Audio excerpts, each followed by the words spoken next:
everybody, and welcome back to my channel. Today we're going to be talking about reverse mortgages, the myths and the facts so that you get them straight. And I have a special guest here with me today. She's an expert in the field on that product. So if you're a buyer and you're thinking about maybe buying, this would maybe be an option for you. Susan LaLiberty with Longbridge Financial. So she's going to be breaking down the process for us. Well, thank you for coming, Susan, and being on the show with us. Yeah, absolutely. Thank you, Kathy. Yes. It's a pleasure to be here to get the word out and the correct information. Yes, yes, because there is a lot out there that people are not aware of. Absolutely, yeah. And what they are aware of is a lot of times wrong information. Yeah. Yeah. Well, because they heard, what was it, 20 years ago? Yeah. That people heard. Yeah, more than 20 even. I think the fear is people think they're going to lose their house. Yeah. Yeah, that's one of the big ones. Yeah. So do you want me to just dive into that real quick? Yeah, Okay. let's talk about that and the process and how people get qualified. Yeah, so you're not going to lose your home unless there are ways to lose your home, just like if we don't have a mortgage on our home. You're not paying your property taxes, you're not paying you don't have to have insurance when you don't have a loan, but if you're not paying your property taxes and your HOA dues, they can definitely put a lien on your house and foreclose on you eventually if they choose to. So it's no different with the reverse mortgage. You have to pay your property taxes, insurance, you have to have insurance on it, right. because you've got a loan, and then of course any property fees that are associated with that, like HOA dues. Right. Yeah. Yeah. Okay, so how would somebody go about getting qualified for it? Very good question. So it's really no different than a traditional loan, which I get a lot of phone calls and people get frustrated because of the documents that we're trying to gather. It's a loan, just like a traditional forward loan is. It's a reverse mortgage, but it's a lot of it's the same and a lot of it's different. So we're gathering documentation, trying to prove, make sure they are who they say they are, driver's license, social. So there's a lot of documentation we've got to get together. But one of the things that is really different is the way we qualify people. Their FICO score and their income is calculated differently. So with a traditional mortgage, what the lender is underwriting is whether or not that person can afford their house payment, right? Okay, right. So in this case, there is no principal or interest payment. You still got taxes and insurance. But so what we're underwriting is the home and what the value of the home is, because that is a huge determination in how much we're gonna lend. The value, the age of the youngest borrower, and the rates today make a difference. That all put together calculates how much we're going to be able to lend that person. Okay, so you mentioned the age of the youngest borrower, so what is that? 62. Okay. And that's for, Kathy, the HECM, the Home Equity Conversion Mortgage. That's the acronym, HECM, that we call the FHA insured loan. Okay. That's the government loan. Now, there are other loans out there that go above and beyond the limit that FHA will go up to.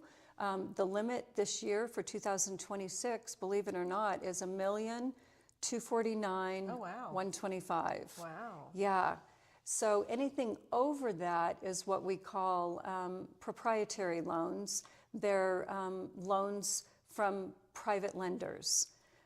Still insured, they insure just like FHA does, they insure their loans, but they'll go up to, millions and millions. There's a cap on how much you can, they will lend, and that's $4 million. So basically that could be a $9 or a $10 million home. Right. Yeah, and then in that case, in the state of Nevada, they only have to be 55. Oh. Yeah, so that wasn't loan aware. age is different. Okay. Yeah. Okay. So, and what is the percentage that somebody has to, starting at 62, what percentage do they have to come in with? That's a good question. So 62, and I'm just going to kind of Yeah, just like, say it's a $500,000 house. Yeah, something so simple. for a 62-year-old, the younger you are, the less we're going to lend. The older you are, the more we're going to lend. And the reason for that is because a 62-year-old has a lot longer to live, basically, than an 82-year-old. So a 62-year-old could be in their home for 30 or 40 years. Right. An 82-year-old might only be there 20, 20 or maybe 30. Right. So the loan has a lot more time for the interest to add on to the back of it. And what they're doing is they don't want you to be upside down on your home. Right. Right? We're hoping that up goes the loan is growing, but your equity is growing as well, right? But that's not always the case, as you know, with our market in the past. So a 62-year-old, we're probably the most, well, I shouldn't say the most, but we're looking for a good 60% down. Okay. Easily 60%. A 62-year-old, it's probably going to be more like maybe 74, 75% down. So that's for a purchase, right? So, and again, I'm just kind of ballparking it. I'm not sure, Yeah. So is that going to put most people out of the ballpark in applying for it? No, not at all. I Okay. mean, we have a ton of, as you guys know, as real estate agents, we have a ton of people that are moving here from California back east that have been in their homes 20, 30, 40 years. They're coming here as cash buyers. So I always tell my agents, and I have a lot of agents say, oh, they don't need the reverse mortgage, they're cash buyers. Those are the perfect buyers. Right. Because if they're willing to put $500,000 down on a house, they might still be able to get in that $500,000 house and put 200 in their pocket, Right. 150 in their pocket, or go buy another house, go buy a rental property, right? Right, And yes. have residual income. So yeah, there's a lot of different ways to look at it, but cash buyers are perfect. And I wouldn't exclude anybody, thinking they don't need it, because you don't really know for sure until Right. you offer or let them know about it. And I guarantee you, probably 2% of the population knows that you can do a reverse mortgage with a purchase. Yeah. Yeah. Just hang on to your money, use other people's money, Absolutely. and like you said, invest in another property, Absolutely. make some income. Yep, absolutely. So what are the other qualifications? Like I know that there's like an interview process that Yeah. people have to go through. Yeah, absolutely. So it's called a counseling certificate. They have to go to a FHA approved counselor, and we give them that list. It comes right from FHA HUD. There's a list of counselors. They call the counselor. They do an appointment over the phone. It's anywhere from 30 minutes to an hour, hour and a half. Oh. It just depends on how many questions you have as a consumer, as a borrower. Hopefully you don't have a lot of questions because you've already talked to somebody like me, and we've already gone through, what reverse mortgages are all about. But they have their proposal, all of the numbers that we've estimated they're going to need for their down payment based on either how much money they have to spend or how much they want to spend on a house. We can back into the calculation. So the counselor has all of that information. They can go over all the numbers with the counselor as well. So a few things this is great for. Number one, it ensures that we're not, there's a lender is not steering somebody, or I'm sorry, not steering, but they're not withholding information, or God forbid if I forgot to tell them something. Right. That's kind of a checkpoint for us and the borrower. It protects both of us. Oh, that's great. Yeah. That makes people even feel more at ease. Absolutely. With that process. Absolutely. Yeah. Okay. Yeah. So what about somebody's credit or income Yeah. Good. in qualifying? Yeah, absolutely. Like I said, this is different in so many ways than a traditional loan. It's a lot like a traditional loan too. In that respect, it's different. So we don't care what somebody makes. We don't care what their FICO score. But with that being said, there are things that we're looking for. So for a FICO score, they can have a really low FICO score. I've gone down to a 500 FICO score before. Oh, that's good to know. Yeah. A lot of times it just depends on what's on the credit history. We have to really dig into that. We might find that they've had a lot of collections, or they've got liens against the property, or they didn't pay their property taxes and their homeowner insurance on time. We can still possibly work with people like that. We have programs for people like that. We just have to be able to, they have to put more money down. So we create almost like an escrow for their taxes and insurance. Okay. So we're going to pay the taxes and insurance for them if they're not quite credit qualified. Okay. Yeah. Now, have you seen, because it's been how many years you think that it's been backed by the government? Yeah. Have you seen an increase in people saying, okay, I trust the process? Yeah, more and more, but I'll tell you more than anything, Kathy, I'm not even sure it's really them trusting the process. It's just not knowing about Yeah. it.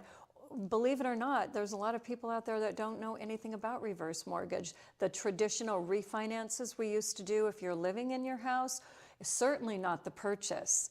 A lot of agents I talk to don't even know that you can use a reverse mortgage for a purchase. It's been around since 2009. 2009. Yeah, yeah. Wow.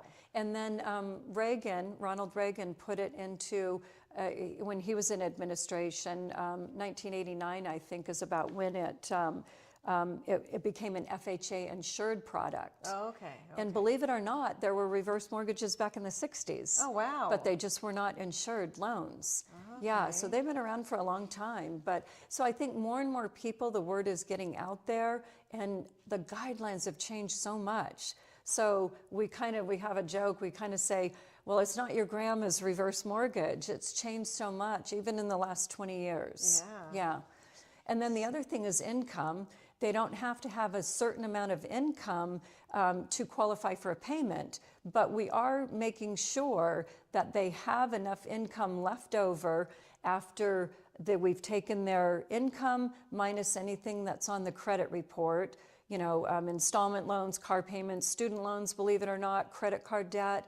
We take all of that away, and we also take off a formula for utilities and groceries for either a 1 or 2 person household, however, you know, if it's a single person or a couple. We take all of that away, and there's got to be a small percentage left over because we want to make sure that they have enough money to pay their taxes and insurance. Right. So for a 1 person household, it's almost $600. For a 2 person household, it's almost $1,000 left over. Oh, wow. So you can see the difference in that and, you know, your traditional mortgage. So it's kind of like a debt to income ratio, but not really. I don't know. After everything you've explained, I don't know why anybody wouldn't go with a reverse mortgage. Yeah, and I'll tell you the number one thing that I think is a deterrent is because, let's face it, a lot of people, their home is their biggest or only asset. And they're afraid of losing it. Well, not even that. It's just that if you think about it, that interest is adding on to the back end of the loan, so it is eating into the equity, no doubt. So they're worried that their kids aren't going to have money left when they're gone. Okay. Right. And speaking of that, what happens in the, well, this will be like a 2-part question. Yeah. What happens in the event of somebody, if they pass? And what happens, how do their heirs take over, and how's that handled? Good question. So we don't get into worrying about too much about who the house is left to. That's the borrower's job to do that. So whoever they're willing their house to, hopefully they've got a trust, you know, as well as I do. If you have a house, we really should have a trust. So hopefully they have a trust, and whoever that trustee is, and when the last borrower is gone, the trustee steps in, and whoever that house is left to has 3 options. 1, they can either sell the house, pay off the reverse mortgage with only the proceeds from the house. Number 2, they could get if they loved mom and dad's home or grandma and grandpa's home, they could get their own loan, pay off the reverse mortgage, and keep the house. Oh. Or if they just didn't want to mess with it, they could really hand over the keys, you know, deed in lieu of. But they're always going to have a little bit of equity there because it is an insured loan. They will never owe more than they could either sell the house for or it appraised for. You just sounded like the commercial with Tom Selleck. Yeah, right? Okay, and then what about in the event of, if they had to go into either assisted living or independent living, some kind of long-term care, how does that get handled? Yeah. So it's supposed to be your primary residence, and primary residence is basically 6 months and 1 day. We understand, or FHA HUD, they understand that people have second homes, third homes, they travel, right? So it has to be your primary residence. So that means if you're going into an assisted living to live, most likely this is not going to be your primary residence anymore. Right. So technically, that would be the time to sell it. To sell it. Okay. Yeah, yeah. Okay. Well, is there anything else that we didn't cover that you Well, think there's a people lot, but hopefully we'll talk again, Yeah, right? right. Those are kind of the main things. And Okay. the other thing I want to say too is that the title always remains either in the borrower's name or the trust. Oh, good. Yeah, so, and that's a misconception too, right? Okay. So that I think we covered a lot.